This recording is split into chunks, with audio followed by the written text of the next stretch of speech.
Hey guys, so we have the update for 2.9.0 and we got some stuff to talk about. First, we had a very long maintenance. I think it was supposed to be up at like 5 a.m. my time and it didn't end up ending until like 11 or 12, so went on for an extra like 6 or 7 hours past what it was supposed to do, but what can you do sometimes? It's happened before, but we got a bunch of stuff here to talk about. I mean, this was a pretty big update, but I wouldn't say it was like massive, but there is one thing in particular that I do want to talk about, and I'll save that for later in the video. So the first thing to talk about is the chance time thing is over. I mean, not really much to say here, just, you know, if you won something, you'll get a news pop-up thing. It'll tell you when you log in, like, hey, you won X, Y, or Z reward, blah, blah, blah, blah, blah. Nothing really exciting here, and then you can exchange. Don't forget to exchange your tickets, by the way, because you can exchange your tickets for stuff in the shop. I actually haven't done that yet. I'm going to go do that now. I'll show you guys how that works. Because I get so many comments, people that are like, I don't know how this works. Like, what do I do with these tickets? Blah, blah, blah. So, literally, you just go to the exchange shop, and you can go into the chance time place right here. And as you can see, I didn't actually do all the missions because I didn't really care. I have 8 of those pink tickets, and then I have 1 of the black tickets. I think that's actually called a platinum ticket. So, I'm going to go ahead and exchange this platinum ticket for 3 of these energy tickets, and I'm going to exchange the pink tickets for these energy tickets. So I can actually go ahead and pick up 8. That's pretty good. So that's it. Now I'm done with chance time. That's it. Okay. Very nice. So that's chance time. What else we got? We got Ultra Space Time refreshed. I guess do that if you're a masochist. No, I'm just kidding. You guys should do this anyway. You just auto through it and get free stuff, so I might as well do it, right? Like, watch a movie or something and then, like, have your phone, like, just auto playing through it. We have a login bonus here, which is, like, 3 weeks long, which is whatever. It's not that great. Yeah, the Recycle Center we'll get back to. And then we have this Immortal God Zamasu event, which has 2 good equips that are farmable here, but it's just a typical, 51-stage event, nothing special. I haven't actually jumped in yet, but I believe it's time gated, and yeah, it is time gated. It says right here 7/17 is in 2 days from this time of this recording, and then 7/20, so they're making us wait 5 days until we complete it. Okay, I guess that's okay. Not really, but whatever. More adventures, and what's interesting about this is they actually added a 23-hour-long adventure. So if you really don't like doing adventures, all you got to do is put the 23-hour adventure there. I think the only way you can actually get the 23-hour adventure, by the way, is from the login bonus. So what I recommend doing, let me show you how I set this up in my adventure slots. I have all these slots unlocked, and obviously the 2 slots down here, 6 and 7, you unlock by buying the keys from the Z Metal shop. So because those slots are more I guess, desirable and more limited than the other slots. Like the first 5 slots are free, right? You have unlimited uses of these ones, but the ones down here have up to 10 uses, and then you have to buy more slots from the Z Metal shop. So what I recommend doing is I recommend putting the 23-hour adventure slot in those if you want. And what that's going to do is you're going to get the value out of the slot, but it's going to be for 23 hours, so you don't have to keep refreshing that slot with 7 hours instead. So you're going to get basically triple value out of that slot. So that's what I'm doing there. Okay, going back to the news, just a little tip that I've basically been taking advantage of. Then we have this banner. This is actually, so I made a video yesterday talking about a few things that I think the game is doing poorly at, and one of the things I talked about is the fact that a lot of these top tier characters take forever to come back on banners. And the main character I talked about was obviously, Yellow Vegito, Transforming Vegito. And so look at this. Here we are. Transforming Vegito's on the banner. He's the headlining unit of the banner, obviously, because they have to make people summon on this banner somehow. We have Hit, we have Super Saiyan 2 Angel Goku, we have Kaioken Blue Goku, and we have Cell. So people are probably thinking, wow, he's coming back. I'm going to go pull in the banner. Well, let's go take a look at what's on the banner. So here we go. Scroll down to Legends Yellow. Let's take a look at the featured characters. Actually, let's take a look at the Z-Power list. Easier to see it that way. So Z-Power list, right? So we have Vegito. Obviously the crown jewel of this banner. We have Goku, who's not bad, but I wouldn't say he's like insanely top tier anymore. Hit is still good, but very limited on the amount of teams he can be ran on. Cell's still good, but he's a little old. This Goku's pretty bad. Bojack's pretty bad. Goku Black at Zenkai 1 is okay. This Goku's trash. Pikkon is like mega trash. Gohan's mega trash. So, like, how many? So we have Gohan 1, 2, 3, 4, 5, 6. 6.5 units on this banner are just trashed here, and like 2 are decent, and like the only really top tier unit on this banner is Vegito. And they're trying to rope you into summoning because they're like, oh, 10% rates, blah, blah, blah, blah. Let me tell you what 10% rates means. 10% rates means they have 8 characters on the banner. So Pikkon and Kid Gohan are not part of the banner. This is what 10% rates means. They add these 2 characters. That's it. Because before the change to 10% rates, each individual pull rate was still 1%. So they're not changing the individual. You had the same chance to pull Vegito if this banner had 8% rates as if it had 10% rates. There's no change. The only difference is they're adding just like 2 fodder tier characters to the banner in Pikkon and Gohan here to, I guess, market the fact that, oh, the banner has 10% rates now, it's so much better. When in reality, like, pulling Pikkon right now is basically the equivalent of pulling nothing because he's so bad. So that's their illusion of 10% rates here, aka this banner's really bad and not worth pulling on. Unless Vegito is like your by far favorite character and you absolutely have to pull him. This banner does have a guaranteed sparking, so keep that in mind. It could be, if you really want Vegito, you kind of have to summon on this banner. There's nowhere else this guy's going to return. I think they're going to try and do the thing where they put these really top tier characters that are like never coming back on banners on these exclusive banners to make people summon. That's their goal. So, unfortunately, if you really want Vegito, you're probably going to have to pull on this banner if you want him, but I don't recommend doing that. Okay, so that's this banner taken care of. We can take a look at this recycle center now. Okay, well, I mean, I assume you guys probably know what's coming. I haven't actually taken a look at the recycle center yet, but I've seen some people post screenshots over on Twitter about it.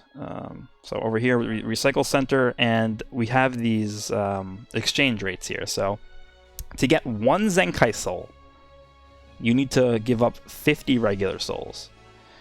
And there's more. And by the way, for some reason, they just like putting the level 7 Zenkai soul at like a higher value than the other ones, which I don't understand, but okay. So now we get to the Super Soul area. It takes 10 Super Souls for 1 Zenkai Soul. By the way, let me show you guys something here. So, I have 46,000 blue 7 normal souls. If I wanted to exchange 46,000 blue souls for these Zenkai Souls, look how many Zenkai Souls I'm getting. I'm getting like 583. That's not even enough for 1 Zenkai character. So, I don't know. I mean, am I going to say this is as bad as the Z-Metal shop? I'm going to say no, just because of the fact that you can farm the regular souls. You can't really farm Z-Metals. The only way to get Z-Metals is by summoning. So I guess technically you can farm Z-Metals by paying money. But I guess you can farm these regular souls by the soul stages, right? That drop, like the Cybermen stages that drop the souls. You can farm the souls that way. And then indirectly, you can farm Zenkai souls that way. So, do I think this thing is the worst thing ever? No, but the exchange rates definitely are trash, because 50 for each. I mean, let's go take a look at the Z-Metal shop. So, the Z-Metal shop, it's literally the exact same exchange rate. It's 50 Z-Metals for 1 soul, and then the same thing at level 7, it's 80. So, they're valuing 1 Z-Metal as 1 regular soul. That's their valuation. So, I don't know if I agree with that. But let's go back to the news real quick. So we talked about the recycle shop, talked about everything, and now we're going to go ahead and take a look at the actual update announcement post here. Okay, so performance improvements. Reduced time required to load the title screen after starting the app. Yes, I did notice that. I wouldn't say it's super important, but there it is. Greatly reduced loading time at the start of battles. Enjoy battles at a faster pace. That is true. It is much faster to load into battles. Even in PvP, it loads faster, so that's pretty good. Adjusted how items are handled after trading in the exchange shop and improved load time. I haven't actually tested this yet. Let's go ahead and do that right now. So exchange shop, I don't know. Let's go down to the equipment metal shop. I have over 40,000 of these things. What do I want to buy? Let's buy one of these. So let's go to 10. I don't know why they still limit you to 10 at a time. They should just make this like 100 or something. So let's exchange. Oh yeah, that was way quicker. Okay, there it is. It's way quicker now. Okay. We got anything good? Of course not. Okay. So let's go back. It definitely was faster. That's not the right tab over here. Yeah, it definitely was faster though. PvP. Let's get to PvP later. Hyperdimensional co-op. Remove cooldown time that occurred. Sure, it's not really that big of a deal. Change the order of banners in the mission screen. So actually, yeah, this is different. They actually changed the way that these missions look. Now it tells you basically the total amount of rewards that you can expect to get from these missions, which is cool.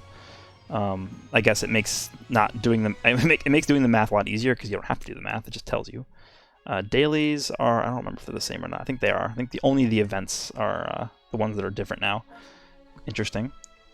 So there was something about adventures where when you refresh adventures, you can just click reattempt, and as long as you have the adventures that you did, you can re-equip those and have them going back again. So instead of clicking through all the adventures again to refresh them, it automatically asks you, hey, do you want to refresh these adventures that you just completed?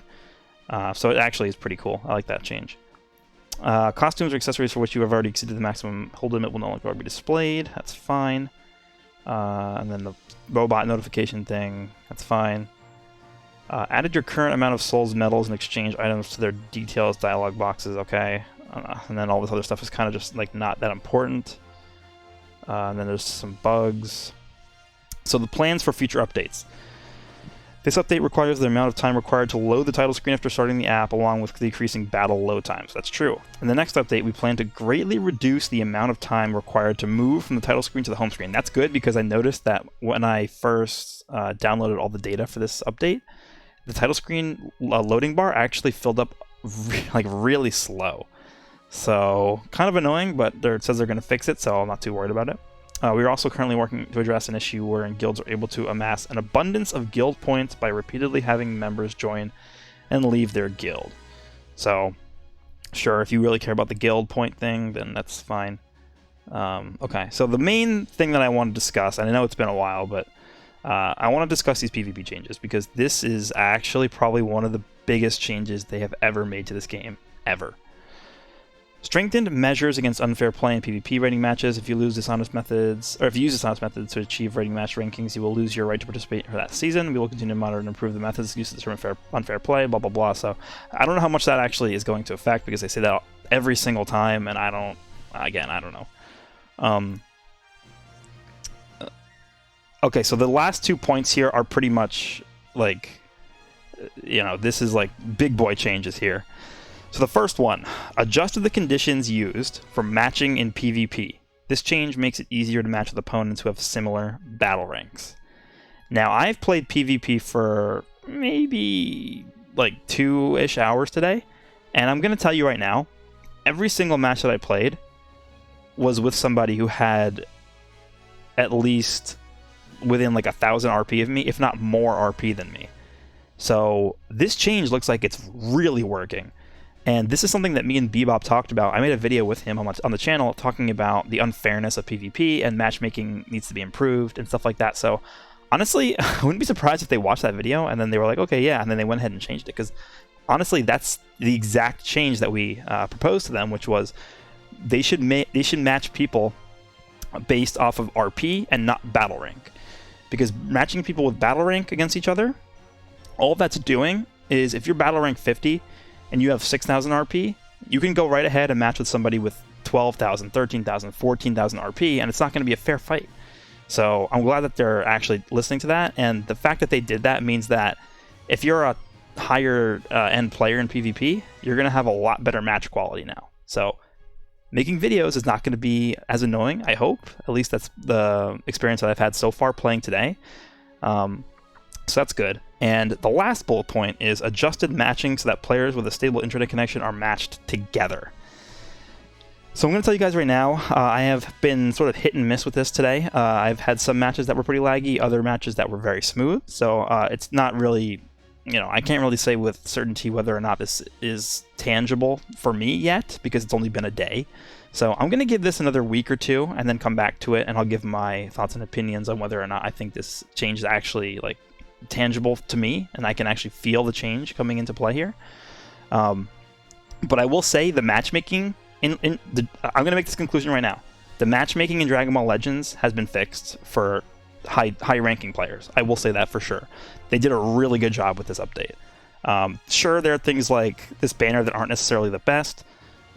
This event is just, a same type of event we've gotten, but at least it's something.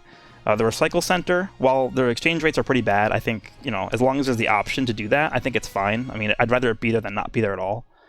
The update login bonus is whatever. USTR is refreshed, sure. And then chance time is just whatever. So overall, I think this update's actually very good. That PvP change, probably one of the best changes they've ever made to the game, because it's going to help people who are, battle rank 50.